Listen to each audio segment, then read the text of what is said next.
Hello, hello! Bienvenue sur le podcast Les choses de la vie. Les choses simples sont belles. Partageons des ondes positives et profitons pleinement de chaque instant que nous offre la vie. J'espère que mon contenu te plaira et je te dis à très vite.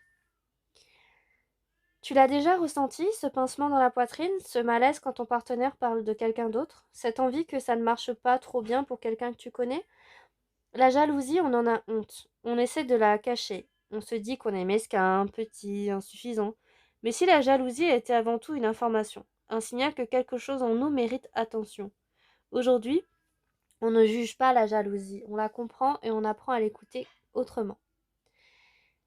Alors la jalousie, ça recouvre en réalité deux émotions assez distinctes.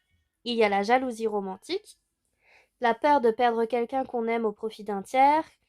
Elle est universelle, toutes les cultures humaines la connaissent. Elle est liée à l'attachement, à la peur de l'abandon, à la menace perçue sur un lien précieux. Et puis il y a l'envie. Souvent appelée jalousie dans le langage courant, c'est le désir de ce que l'autre a. Sa réussite, son corps, sa relation, sa vie. Ce n'est pas exactement la même émotion, mais elles partagent une racine commune, la comparaison douloureuse. Les deux méritent d'être comprises et les deux disent quelque chose d'important sur soi. Alors la jalousie, ce n'est pas une émission de ta personnalité, c'est un signal. La jalousie romantique parle presque toujours de quelque chose qui préexiste à la relation. Une blessure d'attachement ancienne, un manque de confiance en soi. Par exemple, je ne suis pas assez bien pour que cette personne reste. Une expérience passée de trahison ou d'abandon qui a appris au cerveau à rester en alerte. Ce n'est pas une faiblesse, c'est une trace, et les traces peuvent se travailler. Ensuite, il y a l'envie qui dit quelque chose de précieux. Elle pointe vers ce qu'on désire profondément pour soi-même. Si tu ressens de l'envie devant la carrière de quelqu'un, peut-être que ta propre ambition est frustrée. Devant sa relation, peut-être que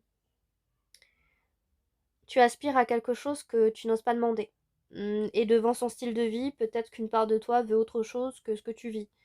L'envie, c'est une boussole déguisée en émotions désagréables. Et si tu sais la lire, elle indique une direction.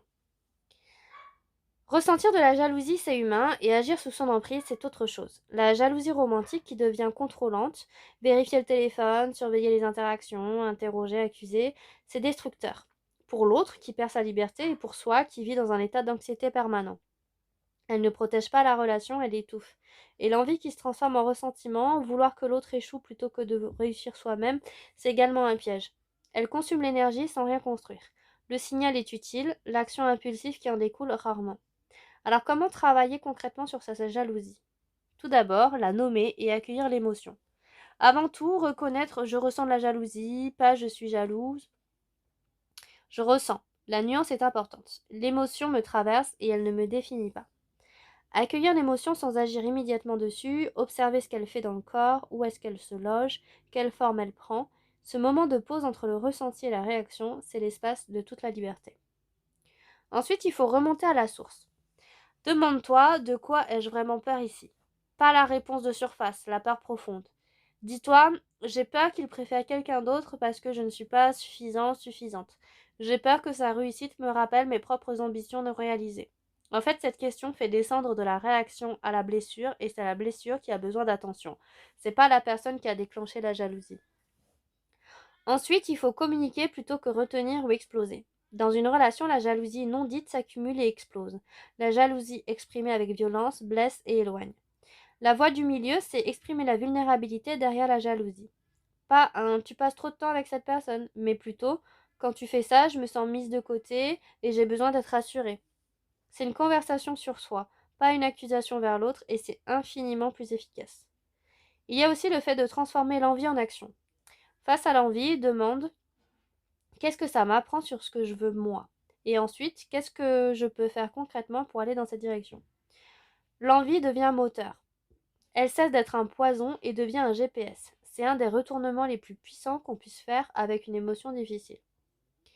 Alors, construire la sécurité intérieure, c'est possible. En fait, la jalousie chronique, romantique ou sociale, trouve presque toujours sa racine dans un manque de sécurité intérieure. Et cette sécurité ne vient pas de l'autre. Elle ne vient pas des rassurances, des preuves, du contrôle.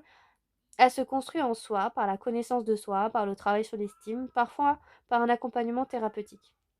Un partenaire ne peut pas être la solution à ta jalousie. Il peut être patient, doux, présent, mais le travail, il est à l'intérieur.